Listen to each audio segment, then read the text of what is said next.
Hello, everybody. I'm here with Dave Green. He's graciously agreed to do a video for me for this tattoo history book project that I'm working on. Dave is someone whom I really wanted to interview. I've been watching his work for quite a while. I'm very enthusiastic to dig into this video and learn a little bit about his process and his personal history. So thanks for watching. Dave, welcome. Thank you again for coming on today. Well, thanks. I really appreciate you having me on. And feel pretty honored to be interviewed for the book and for the video series. Yeah, people have been really enjoying the videos, and I'm trying to have enough hold back so that when people read the book, they're not going to get it all in these videos. That'll be good too, right? Like some surprises in there. Yeah, absolutely. Right. Yeah. So let's start at the beginning. When you first initially got interested in tattooing, how did that come about? I think I was really interested in tattooing pretty young. My first introduction to it was when I was about 12 or 13. And that was doing some sort of stick and poke stuff on myself. And I didn't really know what I was doing, obviously. And then things started to come together around when I was 16, when a couple buddies had gone and gotten tattooed in Winnipeg, where I grew up. And I was 16 and they were 17, and they were going to a guy named Strider. Okay. Strider had been around for a long time in Winnipeg, and pretty infamous guy. For sure. I interviewed Strider. Yeah, you know? Yeah, I interviewed him years ago. Oh, did you? Okay. Yeah. So you know. So I know he was out by the airport, and we rolled out there, and he was tattooing at that sort of the back of his house there. And in the front, it was all snakes and tarantulas. Like it was sort of this typical 80s biker house, right? He's selling snakes and tarantulas, and there's music going. It's all smoky. And so I sat there all day. I didn't get tattooed, but the two guys I was with got these little tattoos. And man, I was fascinated. I was just all over it. Next, Dave shares with us how he got into tattooing. While he was living in Toronto doing body piercing at New Tribe, he met Bill Baker. Dave and Bill became fast friends, and he started to get tattooed by Bill. With New Tribe for a bit, and then I'd come out to Vancouver, and I knew that I wanted to move out here. So I ended up moving out here, and I kind of, at that point, I'd quit the industry. I was done with everything that I was doing. And Bill had moved out here as well. And I was right in the middle of my back piece with Bill, and he was working out at Dutchman.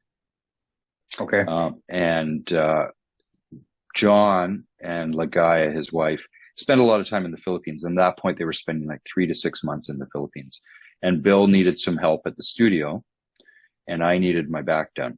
So I was working 2 to 3 days a week with him, just doing counter stuff, shop assistant stuff.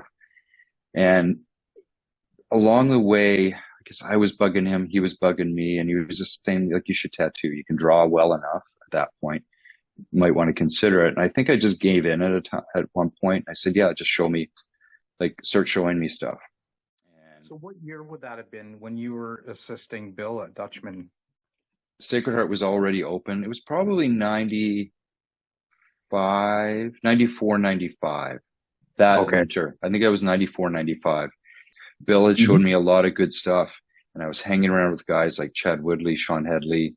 I just got introduced to Steve Moore. Like, these guys that were at the time and still are incredible people and incredible tattooers. So these influences were coming in, and I felt really secure about it. Felt secure about, owning the studio and running it and tattooing at the time. So we took over, and that's when the OG crew of Sacred Heart really solidified, which was Chad Woodley, Sean Headley, Michael Johnson, Steve Moore. He had come down from Whistler and started working with us pretty regular. Craig Driscoll was there. Who else was there? I think at that time that was it, but it was a really solid crew of people. And then Bill had left Dutchies, and he was working with us. So that was really at the beginning of when Icon had started. And Bill was doing all this incredible R&D. and just researching stuff and experimenting with stuff. And so we were in this sort of, I don't want to blow it out of proportion, but in this crazy little vortex where Bill was trying new things out, new types of needles, new types of pigments, new machine ideas. And we were all getting tattooed from him and from each other. So we were all trying these things out. So we were like in this, like this really burgeoning renaissance in a sense, like very isolated in this one little studio. And because at that point, like a lot of places in Canada, a lot of cities in Canada, tattooing was just starting to take off again, right? And we were sort of the young guns, and we were really busy. There was lots of people coming to get tattooed. And so we were all cutting our teeth. We were all within our first probably 5 to 10 years at most. And we were all learning from each other and really getting along. It was a really great little crew of guys. And I'll always say that so fortunate for myself to have worked with that whole crew and just what I learned, because I wouldn't be half the tattooer I am now if I hadn't had that. It's probably about 5 years from, let's say 96, 97 to about 2000, 2001. If I hadn't had that base group of support around me, and with Bill's especially, and all the stuff that happened with Icon, I wouldn't be half the tattooer that I am at this point, right? Yeah. Learned a lot about the industry. There was such a change in the industry going from, to simplify it a lot, like this sort of biker run scenario that we were all used to really just finding our own way and creating something new, like the custom idea, and doing less flash and more drawings and spending more time and more effort on that design and the custom design, bringing that creative side into it instead of just doing flash. So, and no disrespect to anybody doing that, right? But we were taking cues from Bill, John, Paul out in Calgary, those kind of guys, right? So Dave Shore, all those guys, right? And then there were so many other great guys in Vancouver at that time. Like Trent Pear was tattooing down at Granville Street. You know, there was really a great scene out here that seemed isolated from the rest of Canada, but we had all these influences because of, up until, well, probably between 97 and 2004, a lot of us are traveling out to Montreal and working with Pierre and Dave C out at Tattoo Mania, and then getting introduced to Simon and all that crew up there, Safwan and all those guys. And they were just doing this incredible work down there. And then we had, a lot of connection to San Francisco, Seattle, all that tattooing that was going up on the West Coast.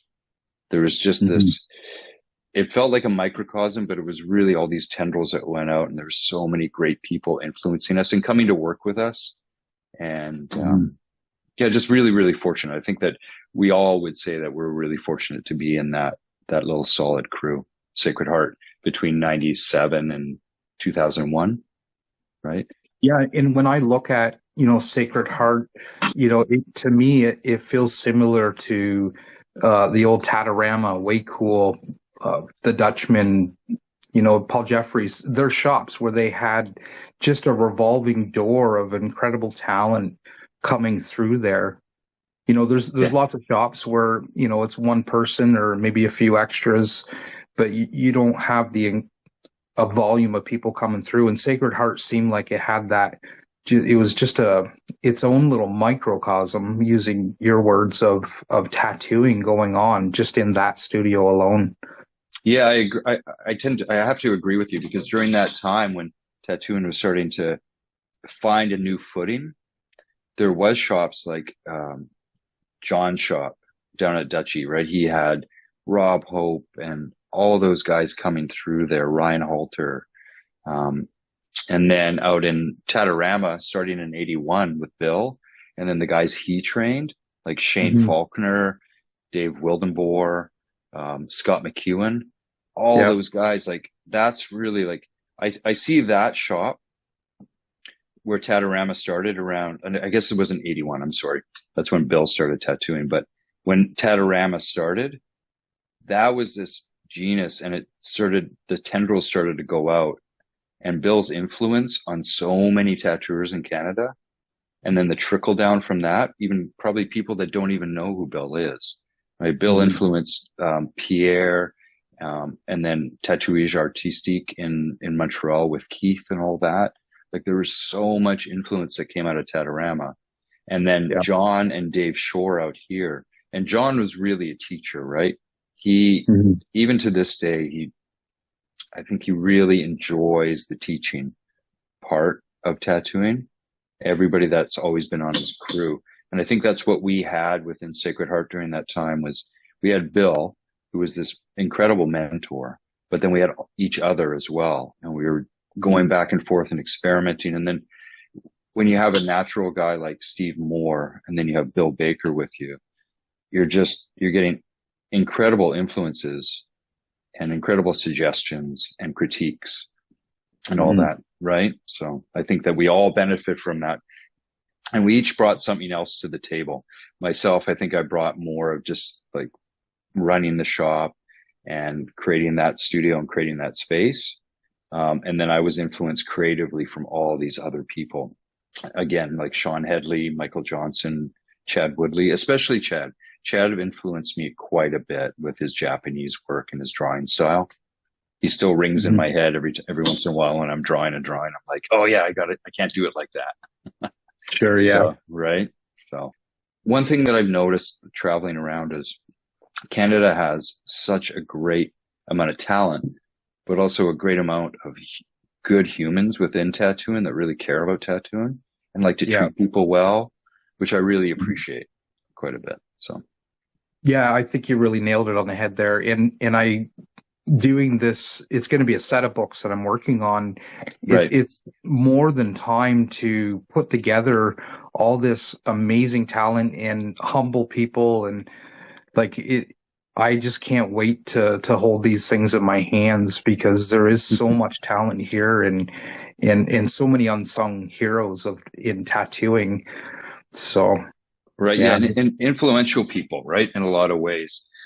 Canadian tattoo scene from early days, right. Doc Forbes, Curly Allen, Sailor Jerry, Dave Long, all those influences. And even some of the small guys like Strider, like the things that Strider did, right. Paul Jeffries, all those influences have created a really great style, a really great tattoo scene and community and industry within Canada. So you didn't have like a standard apprenticeship. It was more like there was like a group of people that you were learning under. And sure, yeah, in a big way. And like that first few months after, so it was a particular day. Like Bill and I had a lot of fun at Dutchman's. It was a lot of fun that few months that I helped him out there. And that day that. I wasn't doing drawings for him, don't get me wrong, but I was helping him. I was doing tracings and things like that, right? And helping him out. And that day when he said, he should just fucking tattoo. Like it was almost like he was through with bugging me about it, and I was through with him bugging me about it. And I said, sure. And that night I went and grabbed oranges, and he showed me my first things. And I had done a couple tattoos already. A couple of the old bikers that I worked with in Winnipeg. I did a tattoo on Dave Wildenbohr in Toronto. So I'd been around it, and I'd been around it for a long time. And at that point I was pretty covered. Like I think I had 2 sleeves at that point. My back was in progress. So I kind of knew what I was doing. And then over the next few months, even though I wasn't working with Bill at John's, we were quite close, and he would tattoo me at my place when I was with Greta. And then he was around Sacred Heart. So this influence was always there. A very loose apprenticeship. But then when we were all together, it was just me. Like, I know for my part, I was always watching them. I was always watching everybody. We were like going back and forth, critiquing each other and just being really conscious about what everybody was doing in the studio. And we were all cutting our teeth and paying our dues, or however you want to say it. But to have Bill there as a mentor and to sort of guide us a little bit was really, really great. Yeah. So back in 2007 or 1997, when you purchased the shop, what's going through your mind? Like that's like a a monumental thing, right? We had the money, and I don't want to take anything away from Glenn. You know, Adam ran the studio for a couple of years. And at that point, he went through hell to open that studio. You've talked to Adam. He probably told you a lot of the stuff that happened during that time. And when he was done with it and he took off, I think he went to New Orleans at that point. But anyway, he had sold it to Glenn, and Glenn really didn't know what he was doing. And he had a bunch of he had us there, a bunch of crazy, young tattooers. Like it wasn't really great. Right. And, so when it looked like the bunch of us were talking, we should just leave and open our own studio. This is going south. You know, we didn't have supplies. There wasn't the basic things that were being taken care of from an owner. And I remember asking Bill, I don't know what we should do. And he said, well, you got the money. Why don't you just offer Glenn some money for it? So it was in November, December. It was a rainy November evening. I went to Glenn's house with Greta, and I had this box full of cash. And we sat in his garage, freezing cold. It was raining in the garage. And I was just listen, you're either going to lose the studio or you're going to take this cash and we'll go to the lawyers tomorrow and do it. And I remember leaving the money with him, and I was like, this is so crazy. Leaving that amount of money with somebody with no receipt, no nothing. That's totally gangster too, to show up with a box full of cash. I knew it was the only way that was going to happen. And, it was good because he knew what was going on, and he was going through his own things at the time. And so, we took over, and I think almost immediately we did a renovation at the shop. We really zeroed in on what we wanted to do. And we wanted to create a really, I guess, in modern language, a really safe space, an inclusive space. We had so much energy, and we're so gung-ho and really close. At that point, we're all still friends. I don't want to disqualify any of that. But at that time, we were this unit, this really tight unit. And for the first few months, I might be correcting myself, but Steve was working up with Aaron Kane in Whistler, and he was coming down on the weekends and working with us. And then eventually, pretty soon, he ended up working with us full time. So it was just these bunch of young guns doing tattooing like crazy. And we were doing, it was still a lot of flash back then. I remember there was days where 3 or 4 of us would be doing the same Leo Zulueta tribal armband, and we'd be keeping our clients away from each other so they wouldn't see it, right? But I was for my own personal place in that, I was running the studio, super excited, at that point, but I was also learning all this stuff, and I was cutting my teeth on tribal and Celtic work. And, Bill's idea was you had to learn it all. At this point in a tattoo career, you can build a career and make a livelihood out of one style, out of doing that one thing. But in the 90s and even into the 2000s, you really needed to do everything. You need to be able to do portraits. You need to be able to do black and gray, color, new school, old school, tribal, Celtic, all that stuff. And we were all just hammering that stuff out and really learning. And I think we all found our place then. Your large format work, for me, it invokes a lot of a feeling about your work. And, when I look at that, even the pirate piece, I'll use that as an example. When I look at that pirate, I'm thinking what is this pirate's lineage? What kind of battles has he been in? What's his story? But your work, sort of creates when I look at the large format, there's a mythology that seems to be imbued into the work. But then I appreciate you noticing that. When I back up, it's just oh yeah, I'm just looking at a really super cool tattoo that's been very well executed. So appreciate that.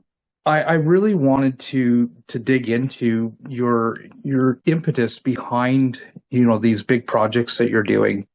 What's your process? And well, like a lot of us, the first thing is to nail down the ideas that are coming from the client. What does the client want to see? What's the narrative that they're talking about? And that's the most important thing to me. So it means a lot to me that you notice that about my work, that there's a mythology there. Because the narrative or the poem, the poetics within a piece, especially large format, be it a sleeve, a back, any of that, is really important. And that is always the start for me. I find it difficult to do a drawing or to do a project, work on a project, when it doesn't have a story. Like, where did that come from? And there's two things I think influence that directly. Is one, Bill always talking, and I'm going to talk about Bill's water again. He said, water always has to come from somewhere in a tattoo. It always has to have a place to come from. And the other thing is, because of Bill's influence and the influence from Chad Woodley and Sean Headley, and how we came up into into tattooing, studying Japanese work and Japanese printmaking, that has legend and mythology to it. It has a story to it. And I think I've been more influenced by that than I tend to admit most of the time, or notice. I shouldn't say admit, but notice it. With that pirate piece, it was a really simple idea and concept from the client. He wanted Blackbeard, and that was it. He just said, I just want Blackbeard, one big image on the back. And so going into that, I knew that there was more to that story, right? And I didn't want it just to be this portrait of Blackbeard, put a banner over it and say Blackbeard pirate, right? So you put these little elements into it and get into the details of it. The narrative is really important to me, but so is the flow and how things move, and the sight lines that are in a piece, especially on a back piece, how that thing looks, and moving through that piece. I'm quite proud of that piece because there's some movements in there that go from the guns up to the hat and all these little nuances that I don't even know if the photographs could catch, but you see it in the back when he's in movement, the little skulls that are all around it, these little wicks and what's going on in his beard. All that stuff is very important. I always start with the story, even if it's as simple as I'd done an angel demon sleeve recently, which we've all done 1,000 of. But there's always a different story there. There's always a different, what moment in this story is it? And I try to take that and put that into there. And I think that makes more unique pieces. If you go back into Japanese work or even American tattooing, there is a myth and a legend there, even with that little anchor or that swallow or that ship that says homeward bound. There's a myth and a story of why that's there. And then when you're getting into more the custom work, like what we're doing now, the illustrative work, there's a story there that can be told more so than just being a pirate on a back. And I think if you can imbue that in there, you're going to get that feeling out of it a bit more, right? So that energy out of it, right? So. Because I really had to stop and look and take in everything that was going on in that back piece. And the longer I looked at it, like you say, there's tricks in there that really pull your eye, and you know how to draw. That's more than obvious. But there was just something really special about that. And again, it started invoking this emotion in me, and I'm just like, wow, like I want to know more about this piece.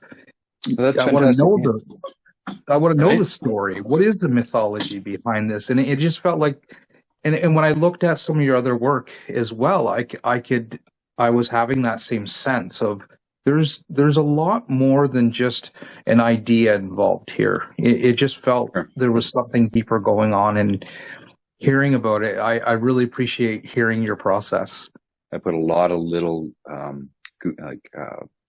eggs in there that you wouldn't see initially, but I think that subconsciously our brain picks them up and it becomes a little bit more interesting.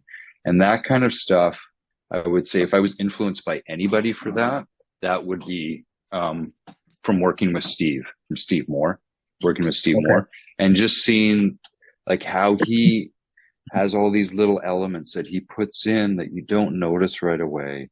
And I really appreciate that. And I know that he's again working with us. He's been working with us probably since 2021 again, I think. But always being influenced by his work and how he like the elements that he puts in. And for me, that when I started to recognize that in his work, I started recognizing my own work and then really starting to bring out those little poems and those little narratives from all that stuff. I hope everybody enjoyed watching this interview today. This was only about 25 minutes of a 2-hour conversation. If you would like to hear more, I guess you'll have to wait till the tattoo history book comes out. Hope everyone's having a wonderful day. Thanks again for watching.